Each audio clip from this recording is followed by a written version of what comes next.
Corporate arm में अब हम बात करेंगे 1993 में बनी कंपनी सिंजीन इंटरनेशनल की 29,400 करोड़, ऑलमोस्ट 30,000 करोड़ रुपए का मार्केट कैप है इस कंपनी का। बायोकॉन की सब्सिडरी है सिंजीन और इंटीग्रेटेड रिसर्च एंड डेवलपमेंट और मैन्युफैक्चरिंग के लिए customised end to end service देती है। नतीजों पर नजर डाल लेते हैं। सालाना आधार पर आय 18% बढ़ी है, 910 करोड़ रुपए। मुनाफा 14% बढ़कर 116 करोड़ आया है। हालांकि मुनाफे में हल्का दबाव देखने को मिला है। नतीजों में क्या थे ट्रिगर्स, आगे किस तरीके के डिमांड ट्रेंड्स हैं, ये जानने के लिए चलते हैं कंपनी के सीईओ महेश भालगत सर हमारे साथ शो में जुड़ रहे हैं। महेश जी, बहुत बहुत स्वागत है आपका। पहले तो नंबर्स पर क्विकली आपसे आपकी प्रतिक्रिया चाहूँगी। यूएस में जिस तरह से सिचुएशन पैन आउट हो रही है, टेम्प्रेरी स्लो डाउन आपने इंडिकेट भी किया अपनी प्रेस रिलीज में, यूएस बायोटेक फंडिंग में स्पेशली, इसको कैसे हम देखें, सिचुएशन कैसे इवॉल्व हो रही है, आप कितने कॉशियस हैं, यहाँ पर टर्न अराउंड हम कब तक एक्सपेक्ट कर सकते हैं?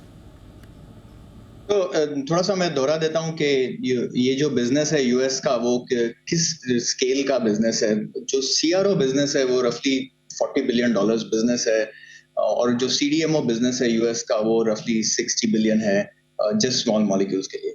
एंड देन लार्ज मॉलिक्यूल्स उसमें और भी है लगभग 30 बिलियन।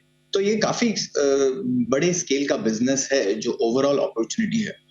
अब हमारा जो सेगमेंट है उसमें वो डिस्कवरी सर्विसेज का जो सेगमेंट है वो सीआरओ की तरफ है, और सीआरओ में हमने देखा है कि हमारा एक्चुअली योगदान दोनों यूरोप और यूएस से आता है। एंड यूएस से आने वाले में भी एक्चुअली दो तरह के कंट्रीब्यूशंस है, जो लार्ज बायोटेक है और स्मॉल बायोटेक। तो हमने ये जो स्लो डाउन देखा है वो सिर्फ स्मॉल बायोटेक में देखा है। ये है कि वहां पर एक्चुअली बहुत ज्यादा फंडिंग हो चुकी थी जब महामारी चल रही थी। प्राइवेट इक्विटी और वेंचर कैपिटलिस्ट के कंट्रीब्यूशन से वो सेक्टर बहुत काफी ग्रो हो चुका था, और अब उसमें थोड़ी मंदी आ गई है। उस मंदी की वजह से वो उसका इम्पैक्ट एक्चुअली पूरे सीआरओ सेक्टर पे हो रहा है, और उसमें हम भी शामिल हैं। तो वो जो लिमिटेड सेगमेंट है वो हम देख रहे हैं, जिसकी वजह से हमने एक्सपेक्ट किया है कि थोड़ा बहुत इम्पैक्ट रहेगा आते 1 या 2 क्वार्टर्स में।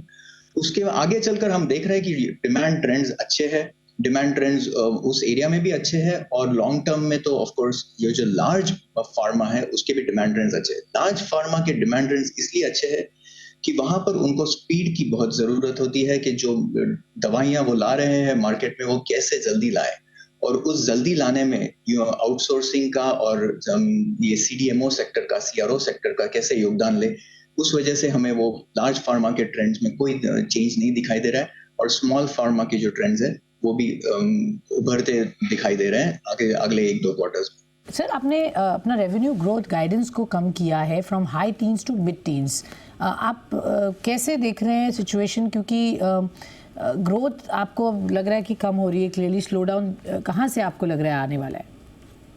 ये एक्चुअली ये जो स्लो डाउन हमें दिख रहा है वो एग्जैक्टली जो मैं दोहरा रहा था उसी वजह से आ रहा है। डिस्कवरी के जो स्मॉल बायोटेक है, वो भी नॉर्थ अमेरिका के जो स्मॉल बायोटेक्स है उनमें जो फंडिंग क्राइसिस चल रहा है या फंडिंग स्लो डाउन चल रहा है, और उसमें थोड़ा सा रिकवरी होने में टाइम लगेगा। उसकी वजह से हम ये एक्सपेक्ट कर रहे हैं कि हम मिड टीन्स का गाइडेंस मीट कर पाएंगे, और इसलिए हमने वो मार्गदर्शन दिया है।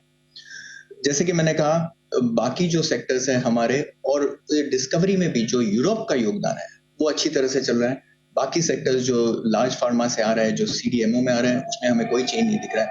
इसलिए वो एक जो US north American small biotechs का कंट्रीब्यूशन है हमारे डिस्कवरी में, उसका कंट्रीब्यूशन रहेगा, जिसकी वजह से हमने ये गाइडेंस चेंज किया है, थोड़ा सा हल्का कर दिया है बाय मिड टीन्स।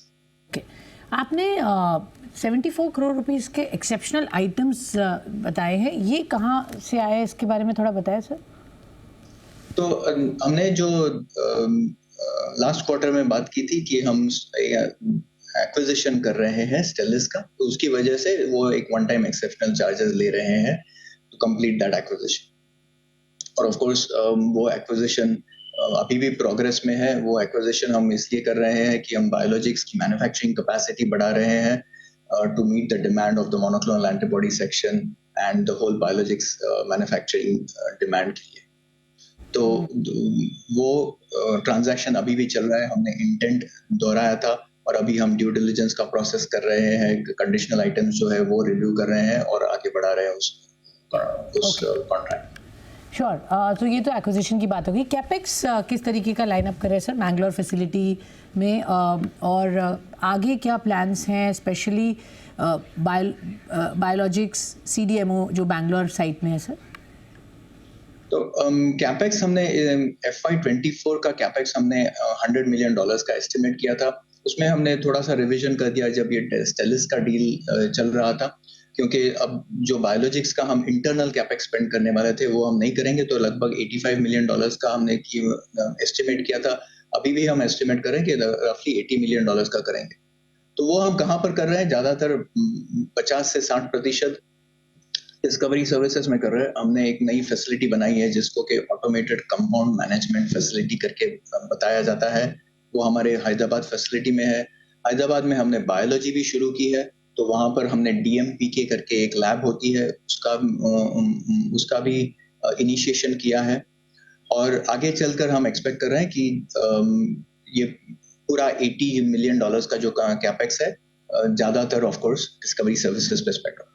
स्टेलिस पे थोड़ा बहुत जी स्पेंड करेंगे $5 मिलियन, जी एंड बाकी का जो है हम एक्सपेक्ट कर रहे हैं डेवलपमेंट और मैन्युफैक्चरिंग में।